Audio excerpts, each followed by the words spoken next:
هاوارتان باش ئایا کوردستان لە قەیراندایە ڕۆڵی پارتە سیاسیەکان لە هێورکردنەوەی بارودۆخی هەرێمی کوردستان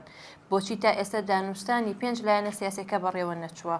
گفت و گۆ دوو قۆڵەکان بەرەوکوێ ئەم تەوەرانە و چەند تەوەرێکی تر تەوەری سەرەکی بەرنامەی گفتوگۆی پایتەخت دەبێت بۆ ئەم مەبەستەش میوانداری هەریەک لە بەڕێزان بەخشان زەنگەنە ئەندامی سەرکردایەتی حزبی شوعی کوردستان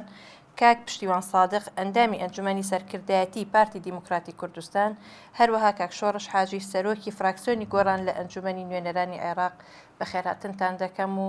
سەرەتا لە بەخشانخانەوە دەست پێ دەکەم ئایا پارتە سیاسیەکانی کوردستان ڕۆڵیان هەبووە لە هێورکردنەوەی بارودۆخەکە؟ بە حەقیقەت بارودۆخەکە کەوتە وەزعێکی زۆر ئاڵۆزەوە وەزعێکی زۆر نەئاساییەوە و لە سات و سەردەمێکە بارگرژی و هەڵچوونێکی ئەو تۆیتیا بوو کە تەنانەت ئەو کەوتنەبینەوە زەحمەتە ڕاستەوخۆ نیشان بدرێ. بەڵام من لەو باوەڕان پارتە سیاسیەکان ئەوانەی دەرەوەی حیزبەکانی دەسەڵات و حیزبەکانی ئۆپۆزیسیۆن دەوریان گێڕاوە هەریەکە بە پێی ئەدای خۆی بە پێی بۆچوونی خۆی و وەکو ئاگارین هەموو ئەو حیزبە سیاسیەکانی کوردستان پرۆژەی چاکسازی خۆیان پێشکەش کردووە و ئەو پرۆژەیە نەک ئێمڕۆ کە یعنی لەم سات و سەردەمی ئەم وەزعە ناتەبیعی کوردستانە و زۆر زووتر باس لەو وەزعە کراوە کە لە کوردستانە و باس لە پێویستی و ئەهەمیەتی چاکسازی کراوە و لە هەمان کاتە لەم سات و سەردەما پێم وایە ڕۆڵی خۆیان بە گفتوگۆ لەگەڵ لایەنەکان بە جیاجیا کردووە. بەڵام لە کۆبوونەوەی پێنج قۆڵیە قبوڵیان نەکردیانی غەیری ئەو پێنج لایەنە لایەنی تر دانیشە لەگەڵیانە بۆیە ڕۆڵی ئەو لایەنانە ڕەنگە بە دوو سێ و دوو قۆڵی و سێ قۆڵی یان بە تاکیان بە شێوازی تر دەورە بینە. بەڵیانی ڕۆڵتان هەبووە لەوەی کە سەردانی بلایەنە سیاسیەکان بەڵێ بە شێوازی هەمە جۆر نامەیە بڵێم مەرجیژ نییە ئەو ڕۆڵانی کە ئەبیندێن هەر هەمووی لە ئیعلام و بە یعنی شێوازێکی کاک پشتیوان ئەوە تای ئەم کێشەیە لە کوردستان ڕوویاوە مەسەلەن گۆڕان حەوت خاڵیەکی هەبوو دواتر 22 خاڵیەک هەبوو هەمووشی پابندە بە مەسەلەیەک ئەویش هەڵوەشانەوەی حکوومەتە و دامەزراندنی حکوومەتێکی انتقالی خۆ سەرۆکی هەرێمیش ئەڵێت بە حکوومەتێکی بنکە فراوان دروست بکەین فەرقی حکوومەتی بنکە فراوان و حکوومەتی انتقالی چییە بۆ ئەوەی ئەم کێشەیە چارەسەر بکرێت خۆ هەردووکیان هەرە بێ حکوومەتەکە هەڵبۆشێتە خۆی لای هەمووان ئاشکرایە ئەو ئەزمەی کە لە کوردستان دروست بوو لە دوای 21 ئەو بەیاننامەی گۆڕان بوو کە لە حەفت خاڵێکە پێکات دوای ئەوە کە سەرۆکی هەرێم لەگەڵ هەموو حیزب لایەنە سیاسیەکانی کوردستان دانیش پێشی ئەوەی سەفەرەکەی بۆ ئیتالیا بکە قرار بووە کە هەموو حیزبەکانی کوردستانی لە نێوانیان یەکگرتووی کۆمەڵی ئیسلامیش پرۆژەیەک حازر بکەن لە بۆ چاکسازی و ئیدانەی ئەو بەیانەی زودنەوەی گۆڕانیان کرد کە پەیوەندی بە هەڵوەشانەوەی حکوومەتی هەرێمی کوردستان هەبانی هەموو حیزبەکان کۆبوون لەسەر ئەوە لە سەرەتادا هەڵوەشانەوەی حکوومەت و یان تشکیلکردنی حکوومەتی بنکە فراوان جیاوازەکەی لەوەدا دەبێت کە ئەوەی کە ئێستا بڵێن ئۆپۆزیسیۆن داوای دەکا هەڵوەشانەوەی حکوومەت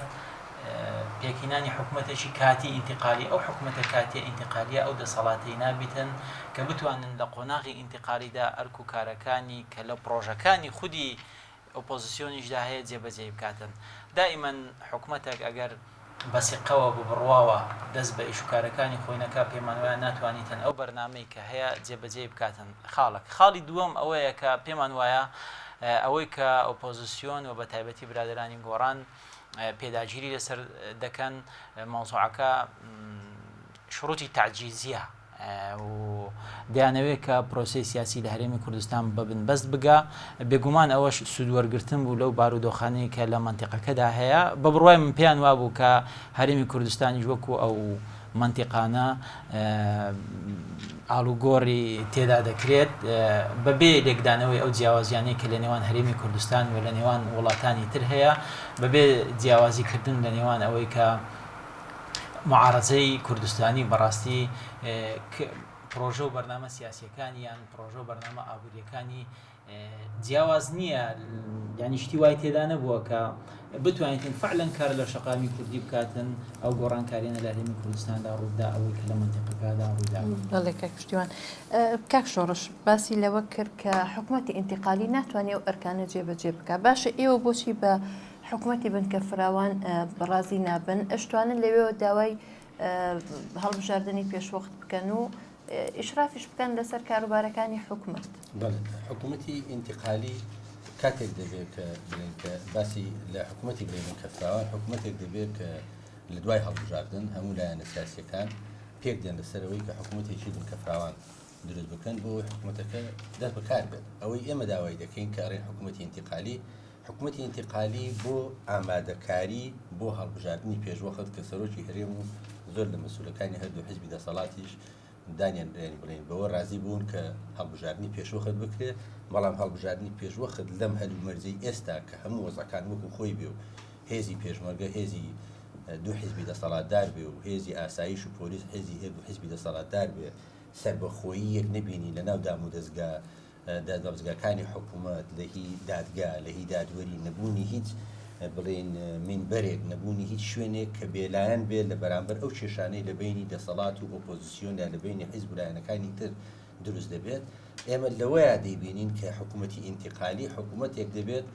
موقەتە بۆ ئامادەکاری بۆ هەڵبژاردنێک کە لە هەلومەرجەی ئێستادا نەبێت. لەو هەلومەرجەی ئێستا هەڵبژاردنیش بکرێ هەمان عینی ئەوەیە کە کاک شۆڕشیان ئەگەر حکوومەتی بنکە فراوانیش بێ ئێوە بەشداری ئەو حکوومەتە بکەن، هەروەکو حکوومەتە ئینتیقالیە نابێت کە ئێوە بەشداریەکەن، خۆ ئەتوانن ئەو حکوومەتە بنکە فراوانش هەمان ئەرکومەهامی هەبێ، بۆچی ئەوە ناکەن؟ ئەوە مۆزوعێکی تر ئەوان تا ئێستا دانیان بەڕاستی بەوەدانە ناوە کە ئەم حکوومەتە نەمێنێ حکوومەتێکی ئینتیقالی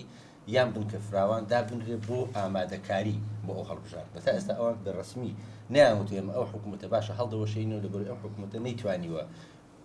مەهامەکانی خۆی جێبەجێ بکات، نەیتوانیوە داواکاریەکانی خەڵک وەربگرێت و تەرجمەی بکات بەکاری عملی بۆ ئەوەی کە خەڵک ناڕزایی خەڵک کەم بێتەوە، یاخود ئەو بەرنامەی کە حکوومەت لە سەرەتا دەستی پێکرد کە بەرنامەیدانا و وعدی بە خەڵکدا و 2 ساڵ تێدەپەڕێ بەسەر ئەوە بەرنامەکانی خۆی جێبەجێ نەکردوێن. ئێمە بۆیە دەڵێن حکوومەتێکی ئینتیقالی ئەو حکوومەتە ئینتیقالی جارێ باسمان نەکردووە تەرکیبەی ئەو حکوومەتە ئینتیقالی چییە. حکوومەتێکی ئینتیقالی بێلایەن بێ نوێنەری لایەنەکانی تدای، بەڵام مهمەوەیە ئەم حکوومەتە هەڵبۆشێتەوە حکوومەتێکی ئینتیقالی بۆ ماوەیەکی دیاریکراو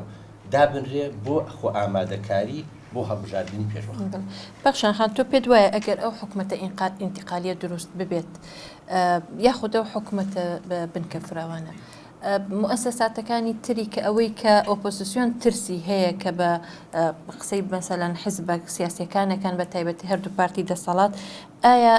ئەم حکوومەتە ئینتیقالیە توانێ و ئەرکە جێبەجێ بکات کە تەداخلی حیزبی و حکومی نەبێت؟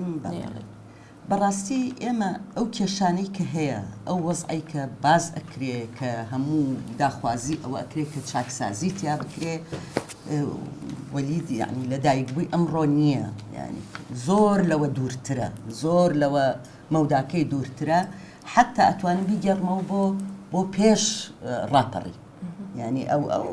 ئاسەواری ئەو وەزع کە هەیە. هەڵبژاردنێک کرا، لەو هەڵبژاردنە بە ئیشرافی نێودەوڵەتی و لە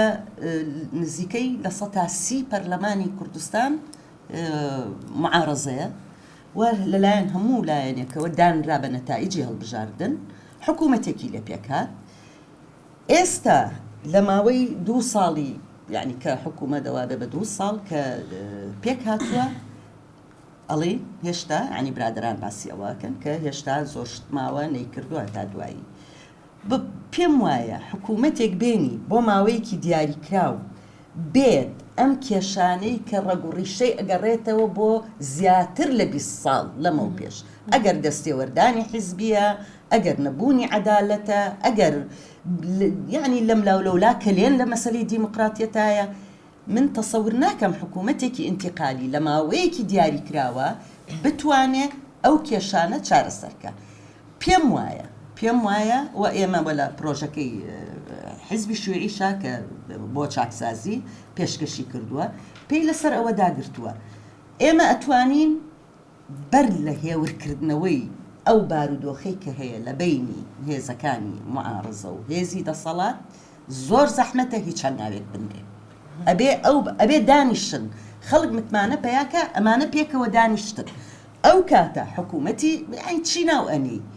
حکوومەتێک بێ بەرنمەیەکی دیاریکراوی هەبێت چکە ئەم کێشانە بە 4 ڕۆژ و بە فترەیەکی موقت و بە 2 ساڵیش ناکرێ ینی کێشەیە کە ڕێگوڕیشەیەکی وە دوور و درێژی هەبێ بۆیە حتا بۆ ناوێنین حکوومەتی انتقالی فەرمی حکوومەتی بنکەفراوان بە هەموو لایەنەکان تیا بەشدار بن ئەرکەکە ئێمە یعنی لە کوردستانە من پێم وایە ڕەنگە هەتا ئێستا بە حکمی ئەوەی تەجروبەی ئێمە لە معارەزەبوون و دەسەڵاتە تەجروبەیەکی تازەیە ئێمە تەجروبەمان نەبووە کە معارەزە لە چوارچێوەی عملیەتی سیاسیە بێ هەتا ئێستا کە معارەزەبوون هەبووە لە سەردەمی ڕژێمی پێشووی عێراقا معارەزە لە دەرەوەی عملیەتی سیاسی بوو ئێستا معارەزە لە چوارچێوەی عملیەتی سیاسیایە بۆیە ئەرکی چاکسازی ئەرکی نەهێشتنی کەم و کوڕیەکان لە دەسەڵات و معارەزە لێی بەرپرسن معارەزە بە تەمانیە هەتا هەر معارەزە بێت هەوڵە بەلەکە پشتیوان پرسم بزانم ئۆپۆزیسیۆن لە کوردستانە توانیوێتی لە ناو پرۆسی سیاسیەکە بێ و ئۆپۆزیسیۆن بێیان هەوڵی داوە لە دەستەڵات تا بێ و نەبێتە ئۆپۆزیسیۆن لێرە چەند خاڵێکێ بەڕێی من بۆ تەوزیحی ئەو پرسیارە یەکەمیان ئەوانەی ئەوڕۆ ئۆپۆزیسیۆنن ڕۆڵیان هەبووە لە سیستەمی حکومڕانی کوردستان ینی ئەوانیش لەو عملیە سیاسی کە لە کوردستان هەبووە لەو گەمە دیموکراتی کە لە کوردستان هەبووە دوێنێ ڕۆڵیان هەبووە و ئەوانیش دروستکەری ئەو نەخشە سیاسی بوونە کە لە هەرێمی کوردستان هەیە هەر یەکە پشتی خۆی بەبەردەکەوی خاڵیشتر ئەوەیە پێم وایە ئۆپۆزیسیۆن ناکرێ هەموو شتەکان بە خراپ نیشاندا هەمووی خراپە من دێم هەمووی چاک دەکەم لە مستەقبل ئەگەر هاتە سەر حکمیش ئێستا هەمووی پێ خراپی لە مستەقبل هەمووی پێ چاک ناکرێ مەسەلەنەوە حزبی عەدالە و تەنمیە لە تورکیا لە ساڵی 2002 هاتوتە سەر حکم تاییدی جەماوەری فراوانیش هەیە بەڵام تا ئێستا نەیتوانی هەموو کێشە و گرفتەکانی ئابووری و سیاسی و ئەمنی ناو تورکیا چارەسەر بکاتن بۆیە من پێم وایە ئۆپۆزیسیۆن پێویست هەموو شتێک نابیتن هەموو شتەکان بە خراپ تەماشاکە و بێ من دێم هەمووی چا دەکەم چکە ئەگەر وا بێ خۆی لە خۆی داینتیحارێکی سیاسی چکە لە مستەقبل ناتانی ئەو وعدانە جێبەجێ بکە پێم وایە ئۆپۆزیسیۆن لایەنێک دوو لایەن هەڵبژێری ئەوە بەرنامەی منە لە بواری سیاسی لە بواری ئابووری کە هاتمە سەر حکوم من ئەو بەرنامانە ئەو کەم و کوڕیانەی کە هەیە من دێم چارەسەری دەکەم گەندەڵی وا چارەسەر دەکەم بەڵام تۆ بێ هەموو سیستەمەکە بە خراپ نیشاندەی و پێت وایە تۆ بێ دەتوانی هەمووی چارەسەرکەی بە بڕوای من معارەزە ناتوانانی تەبیعی هەموو شتە پێکەوە چارەسەر بکاتن بۆیە باشترین شت بەڕاستی بەنسبەت ئۆپۆزیسیۆن بەڕێی من ئەوەیە وەکو پەخشانخانی باسی کرد دانیشتنە لەسەر مێزی گفتوگۆکان لێکتر تێگەیشتن حیوار تەواصل ناکرێ تۆ شروعی تعزیزی لە بۆ دانیشتن دابنێ ینی ئیلا هەڵۆشانەوەی حکوومەت ینی لەوانەیە ئەو خاڵە بەڕێی من خاڵێکی ئیستفزازیش بی لە بۆ حکوومەتی هەرێم و لە بۆ هەردوو پارتەکەی دەسەڵاتدار بۆ ئیستفزازیە یعنی خۆ لە زۆر دنیادا لە نیگۆشیشن کاپشۆڕش دەزانی ینی دانوستاندنەیە ینی تو ناتوانانی مثلەن هەموو ئەو شتێت تێ فەرزیکەی ینی هەردوو حزبی دەسەڵاتداریش پێیان وایە ئەوانیش دەنجیان هێناوە و زۆرینەنە و بەچە حەقێک مەسەلەن معارەزە شروعی خۆی فەرز کاتن لەسەر هەردوو حزبی دەسەڵاتداریان لەسەر حکومەتدا دوای ئایا کوردستان لەچە ئەزمەیەکدایە ئایا کوردستان وەکو مەسەر لە ئەزمەدایە ئایا کوردستان وەکو تونس لە ئەزمەدایە ئایا ئەو وەزعی لە سووریا هەیە هەمان وەزع لە کوردستان هەیە تا تو بێ گەر یارمەتیم بێ بە کاک شۆڕش جوابەتەوە ئایا کوردستان لە ئەزمەدایە ئەڵێ وەکو مەسەر تونس بەڵێ من پێم وایە کوردستان لە ئەزمەدایە ئەوەیە وجودنەوەی گۆڕاوە ئۆپۆزیسیۆنیش پێم وایە کوردستان لە ئەزمەدایە کە باس لەوە دەکەین کوردستان لە ئەزمەدایە یعنی کە وردی بکەینەوە دەردەکەوێت کە فعلەن ئێمە ئەزمەمان هەیە ئەویش ئەوەیە دوو لایەن هەیە ئێستا لە کوردستان بڵێن لایەنی ئۆپۆزیسیۆن لایەنی دەسەڵات یعنی عەقڵیەت لە ئەدای هەردوو لامان لایەنی دەسەڵات عەقڵیەتی تا ئێستاش بەداخەوە عەقڵیەتی حکومکردن بە عەقڵیەتی حیزبی شمولی دەسەڵات کە دەڵێ دەسەڵات بە معنای ئەوەی کە دەبێت خۆی بڕیاردەر بێ خۆی جێبەجێکەر بێ خۆی بەخشندە بێ لە بەخشینەوەی هەر ئیمتیازاتێکی تر بە خەڵکی تر و بڕیاری کۆتاییش دەبێت لای خۆی بێ یاخود واتایەکی تر پەراوێزکردنی هەموو دەنجێکی تر ئەمە ئەگەر وردی بکەینەوە لە هەرسێ دەستگاکەی کە حکوومەت و وڵاتی پێبڕێەوە دەچێت لە هەرسێکی ڕەنجی داوەتەوە مەسەن لە پەرلەمانی کوردستان لە پێی ئەو پێی ڕێوی ناوخۆ ئەو شێوەی کارکردنی ناو پەرلەمانی کوردستاندا هەیە سەرکردەرۆکایەتی پەرلەمانی کوردستان تەمسیل لە ساڵی 52-53 پەرلەمانەکات نەک سەتی ئەندامانی پەرلەمان سەرۆکی پەرلەمان جێگیری و بڕیاردە لە ناو پەرلەمان تەمسیلی دوو حیزبی دەسەڵات دەکەن کە 59 کورسیان هەیە لە پەرلەمانی کوردستان لە کۆی 111 کورسی یعنی ئەمە عەقڵیەتی بەڕێوەبردننی شمولیانەی پەرلەمانە بە بەدەردا لەوەی کە هەیە بەسەن هەر بە عەفوم کە باوەچون کە پێویستی بەڕوونکردنەوەیە هەر بۆ نمونە مەسەلەن کە وەفدێکی پەرلەمانی لە دنیاوە دێت ئێمە لە پەرلەمانی بەغدای من ناڵێم پەرلەمانی بەغدا وەکو پەرلەمانی بەریتانیا و کۆنگرسی ئەمریکیە هەر وەفدێک هاتبێ لەوەتە ئێمە لە پەرلەمانی تا ئێستا ئوسامە نزێفی داوای لە هەموو کتلەکانکردن نوێنەرێکیان بێن لە کۆبوونەوە کە دانیشتوین گر و ڕامان گواریوەتەوە ئەو ڕۆژە سێ پەرلەمانتاری ئەوروپی هاتبوون بۆ ئەوێ ئێمە لەگەڵ یان دانیشتین نانیشمان خوارد وتیان بەیانی ئێمە دەچینە کوردستان و لەگەڵ پەرلەمانی کوردستان دانیشین ئەوەندە وتم تکام وایە تاکید بکەنەوە بزانن ئۆپۆزیسیۆنیش لە دانیشتنەکە دەبێ یان نا وتی تۆ تاکیدکەوە ئیشی ئەمە نیە ئێمە سەرۆکی پەرلەمانە ناسینی وەکو چۆن بە وساممان وتووە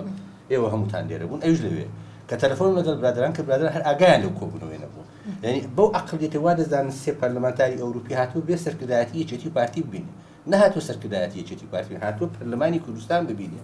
بۆ پەرلەمانی کوردستانیش بۆ یەکێتی پارتیش وا جوانترە کە وەفدەکەیدانا پەرلەمانی ئەوروپی هات بڵێ ئەمە نوێنەری گۆڕانە ئەمە هی یەکگرت و ئەمە هی فڵان حیزبە ئەمە هی یعنی بۆ ئەوانی جوانترە ئەم عەقڵیەتە لەناو حکوومەتیش بە هەمان شێوە ڕەنگەداتەوە هەموو وەزارەتەکان کە ئێمە باس لە وەزارەت دەکەین ئەڵێن وەزارەتە مەسەلەن وەزارەتە گرنگە ئەمنیەکان با بێلایەن بێ مثلا من ڕێزم بۆ وەزیری پێشمەرگە و وەزیری ناوخۆ هەیە هەردووکمان کراون بۆ پەرلەمان بۆ ئەوەی ئایا سیقایان پێ بدرێتەوە یان نە بەڵام هەردووشیان هەر یەکە ئەندامی مەکتەبی سیاسی حیزبێکە کە 59 ئەندام پەرلەمان لەوێ ناتوانێت دژی ئەندام پەرلەمان کارگێری مەکتەبی سیاسی حیزبەکەی خۆی دەنگ بدات کە ئەگەر هێزی وەزیری پێشمەرگە ئەفسەرێکی دەرەجەدارێکی بێلایەنی کورتپەروەر بێت لەوێ بێت یا وەزیری ناوخۆیەکێکی بەو شێوەیە بێ ئەندام برادەکان خوشکوبراکانی پەرلەمانتاری کوردستانیش لە یەکێتی لە پارتیش کە شتێکی خراپی دەبینێت لەوێ سیقەی پێناداتەوە بۆ یەکێکی تر بێ بەڵام کارگێری مەکتەبی سیاسەکەی بێت چۆن ناتوانێت دەنگ بەرزکاتەوە لە دژی ئەو لە هینی دادوەریش بە هەمان شێوە مەسەلەن ڕێزم بۆ هەموو دادوەر و دادگاکانی کوردستان هەیە بەڵام دادوەر و دادگا هەیە بتوانێت لە ئۆپۆزیسیۆنەوە یا لە شوێنێکەوە شکاتی لێ بکرێت ئەو لە دژی دەسەڵات بڕیار بدات لە کۆمیسیۆنی باڵای هەڵبژاردننی بەغدا ئێمە لە دوو هەڵبژاردن 122 شکاتمان کردووە لە ئۆپۆزیسیۆن و بڵین لە کۆمیسیۆن و لە حیزبی دەسەڵات لە کوردستان ئەوان 6 شکاتیان لە ئێمە کردووە ئێمە هەر 122 شکاتمان دۆڕاندووە ئەوان هەر 6 شکاتیان بردوێتەوە یعنی لە هەلومەرجێکی ئاوایە بۆ یەک ئەڵێم لە قەیراندا ئەمان بەم عەقڵیەتە وڵات بەڕێوە دەبێت ئێمەش لە ئۆپۆزیسیۆن پێمان وابوو دەکرێت لە حکوومەت نەبین بەڵام لە پەرلەمان دەوری کاریگەرمان هەبێت لە پەرلەمان دەورت نییە وەکوەوەی کە ئێمە دیموکراسیەتی ئایار 24 بێ هەر شتێک دێتە پێشەوە بە زۆرینە و کەمینە ئاخر باش ئەو مەسەلانی کە پەیوەندی بە دوا ڕۆژی کوردستانەوە هەیە زۆرینە و کەمینیتیان نییە بۆ لە بەغدا ئێمە داوا دەکەین ئەو مەسەلانی پەیوەندی بە کوردستان و بە سەرجەم عێراقەوە هەیە دەبێت بە تەوافقی سیاسی بێ لە بینی لایەنەکان ئێمە 57 ئەندام پەرلەمانی لە بەغدا لە کۆی 325 ئەگەر بە زۆرینە و کەمینە بێ ئەوەندە شتە بۆ کورد نابێت بۆ لەوێ داوای تەوافقەکەین چونکە علاقی بە هەموو عێراقەوە بۆ لێرە تەوافق نەکەین لەسەر ئەو شتانەی مەسەن هێزی پێشمەرگەیە بێلایەنکردنی هێزە چەکدارەکانە بودجەی کوردستانە کۆمیسیۆنی باڵای هەڵبژاردننی سەر بەخۆی کوردستان بۆ ئێمە هەموو لایەنەکان تەوافق نەکەین و بڕیار بدەین ئەم کارە چۆن جێبەجێ بەخشان خانیانی ئەکرێت لە کوردستانە تەوافقی سیاسی بکرێت لەسەر مەسەلە گرنگەکان بە تایبەتی باسی لە مەسەلەی دەستەی دانی هەڵبژاردنەکان کرد یا خودت وەزارەتە ئەمنیەکان بەڕاستی من لە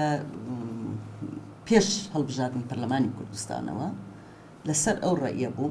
کە یعنی پێش ئەویان قسەیە بکەم ئەوە بڵێم کە بوونی ئۆپۆزیسیۆن مەسهەرێکە و کارێکە بۆ بەرەوپێشوونی دیموکراتی ئەوە یعنی جێگەی مناقەشە نییە بەڵام بۆ بارودۆخی ئێستەی کوردستان لەم هەلومەرجەی ئێستەیە ڕێیم وا بوو کە ئێستەش لەم قۆناغەشە هەموو هێزە کوردستانیەکان پێکەوە بچنە هەڵبژاردننی پەرلەمانی کوردستان هەموو نەچوون ئەوە شتێکی زۆر طەبیعیە ڕێیم وا بوو کە هەموو بەشدار بن لە بەڕێوەبردننی پرۆسەی سیاسی لە کوردستانە لە بواری حکوومەتە چونکە پرۆسەی سیاسی چۆن بزانیت پرۆسەی دیموکراسی لە کوردستان هەیە ئەگەر هەموو حیزبەکان پێکەوە بەشداری هەڵبژاردن من باسی ئەوەم کرد کە لەم قۆناغە چونکە ئەم قۆناغی ئێستەی ئێمە بەڕاستی لەبیری نەکەین ئێمە هێشتا مەسەلە گەلێکی نەتەوەی و نیشتیمانیمان هەیە بەڵام ئەمەم بۆ ئەوە نییە مەسەلە ئەساسیەکانی میلەتەکەمان بکەین بە قوربانی ئەم لایەنە بەعکسەوە هەتا لە ناوخوا بەهێز بین تا گەلەکەمان زیاتر یعنی لە وەزعێکی لە بارودۆخێکی باشە بێ دیموکراتیەت لە پێشەوە بێ بواری ئابووری هەتا دوایی ئەوە قووەتێکە بۆ مەسەلەی نیشتیمانی و نەتەوەیی و هەتا دوایی بەڵام لەگەڵ ئەوە کە ئێستا ئۆپۆزیسیۆن هەیە و ئەحزابی دەسەڵات هەیە و ئەحزابی تریش هەیە بە ئەو میلەتە زۆر میلەتەکەمان لەوە فراوانترە کە لە چوارچێوەی ئەم 5 حیزبە سیاسیا بێ یعنی زۆر لەوە خەڵکی تر هەیە کە زۆرە و لە هەموو حیزبەکانیش زۆرترن یعنی بە ئۆپۆزیسیۆن و دەسەڵات و حیزبەکانی تر پێم وایە مەسەلەی تەوافق ئەکرێ ئێمە چونکە من باسم کرد یعنی تەواوم نەکرد سەقافەتی ئۆپۆزیسیۆن و دەسەڵات لای ئێمە هێشتا زۆر تازەیە هێشتا تەجروبەمان نییە ئۆپۆزیسیۆن وا خۆی ئەبینێ کە لە دەرەوەی عملیەتی سیاسیە دەسەڵات ئۆپۆزیسیۆن وا ئەبینێ کە ئەمە ئەبێ يعني بمقاومة بكي يعني مقاومة بمعنى السلمي يعني أبي ريجري لي بكي أما لا من يعني لبيه تجربيه مو معنوية تجربة دروس أوبوزيسيون أو استاخوي أما قضية كي انتخابات يكوشانا أو استا يعني لدروس بونا بيموايا أوبوزيسيون بشكل عملية السياسي باش أويك استا جنابي كاك شورش باسي كرت ئەو کەم کوڕیانە هەیە ڕەنگە زۆر جاریش باس کراوە لەلایەن ئەحزابی ترەوە لەلایەن خودی ئەحزابی کە حکوومەتیان پێکێناوە من ناڵێم دەسەڵات ئەگەر ڕووکارەکەشی ئێستەوە کاک شۆڕش یعنی ڕەنگە گلەیی هەیە لەوە لە دەسەڵاتی قەزایی لە دەسەڵاتەکانی تر ئۆپۆزیسیۆن لە دەرەوەی حکوومەتە لە دەرەوەی دەسەڵات نییە بەعکسەوە لە باڵاترین دەسەڵاتی تەشریعی و ڕقابیە کە توجيهي عملية سياسية لكردستان للرجاء تشريعاتها برلمان هرونية يعني قانون يقدأني أراستي سياستي ولاتك أكا يعني لو عمليتها أوبوزيسيون يعني العملية السياسية بجدارة كمكوريه لولاوا من شلم كمكوري همانا زور شمان هي بيبسمان بتشاك سازية بالي إمرونية زور زوتر بيبسمان بتشاك سازية ئەم قسانە ئیمڕۆ ئەکرێ نەخێر پێشی 5 ساڵ و 10 ساڵ ئەم قسانە کراوە کە برادرانی ئۆپۆزیسیۆنیش بەشێک بوون لە دەسەڵات بەو معنای حکوومەت و یعنی معلومە بۆیە ئەڵێم دووبارەی ئەکەمەوە ئەگەر پێکەوە دانەنیشین 5 حیزبەکانی تر لەگەڵیانە متمانە بگەڕێتەوە من دڵنیام لەوەی کە ئۆپۆزیسیۆن ئەحزابی دەسەڵات ئەحزابی تر جەماوەری خەڵک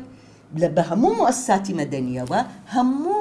مەطلبیانە مستەقبەلی ئەم وڵاتەیان مەطلبە بۆیە با دانیشین ئەم گلەیانە هەیە با بخەینە سەر مێزی گفتوگۆ لە نێوانمانە من ئەگەر ئیجازەم بێ یەک کەلیمە دەربارەی ڕاگەیاندن ئەگەر پرسیارت ئەوە دواتر باسی ڕاگەیاندنەکەین بەس بە کاک پشتیوان ینی زۆر جار سەرۆکی هەرێم باسی لەوە کردووە لە وتارەکاندا کە ئەڵێ ئەبێت خۆپیشاندەران و ئەوانەی هانی خۆپیشاندانیان کردووە ئەوانەی کە چوونەتە سەر بۆ کۆماڵ وەکو ئەوانەی کە هاوڵاتیانیان کوشتووە دادگایی بکرێن ڕادستی دادگا بکرێن بینیمان ڕێبین هەردی دادگایی کرا یاخود زیندانی کرا فاروق ڕەفیق بە هەمان شێوە چەندەها کەس لە سلەیمانی لەسەر ئەوەی بەبێ مۆڵەت خۆپیشاندانیان کردووە دادگایی کران بەڵام هەتا ئێستا پارتی دیموکراتی کوردستان بۆ ئەو کەسانی ڕادستی دادگا نەکردووە کە تەقیان لە خۆپیشاندەران کرد لە ڕۆژی هەفتەی شوباتە طبيعي لپیشی به مسئله وڵامی و پرسیارە بەنسبەت ئەوانەی کاک شۆڕش باسی کرد یعنی ناکری ئەمەوانی شەمدەی دەسەڵاتێکی دیکتاتۆری قەمعی هەیە لە کوردستان و معارەزەش فریشتەیە و مەلایکەتە و لە کونە دیوار هاتیتە دەرێ معارەزەی کوردستان برابەشی دوێنەیە دیسان دەڵێمەوە بەشدارە لە هەموو کەم و کوڕیەکانی کە لە کوردستان هەیە کاک شۆڕش باسی محکەمەی تەمیز دەکا ئەگەر لە یادی بی ساڵی 2006 لەلایەن یەکێتی نیشتیمانی کوردستان کاک نەوشێروان مستەفا تەکلیف کراوە لەلایەن پارتی کاک فازڵ میرانی لە بۆ داڕشتنەوەی هەیکەلی نوێی محکەمەی تەمیزی کوردستان زۆربەی ئەندامانی محکەمەی تەمیزی کوردستان لەلایەن کاک نەوشێروان مستەفا دانراون کە ئەو کاتی ئەمن وەکو قانونیەک پێم وابوو ئەوە تاوانە چۆن دەبی حزب محکەمەی تەمیز دابنێ چۆن کاک نەوشێروانی دوێنێ ئەو ڕۆڕەفزی ئەو دادگا و محکەمەیە دەکات چۆن قبولی کرد کاک نەوشێروان کە ئەو عزوەکی فعالی مەسئولی یەکەمی لە دانانەوەی محکەمەی تەمیز یعنی تەسەوەر کە ئەو کات ئەمن لەگەڵ کاک دکتۆر محەممەد عومەر مەولود باسم کرد کە یەک بوو لە ئەندامانی محکەمەی تەمیز گوتمان ئەوە شتێکە کە تاریخ لەسەرمان دەنووسێتن ئەوە بەنسبەت محکەمەی تەمیز دووەم بەنسبەت وەڵامی پرسیارەکە ئەویش دوای دەدەمەوە ئەویش دوای ناوبڕ جوابم بیتەوە خۆشەویستان ناوبڕێک و دەگەڕینەوە لاتان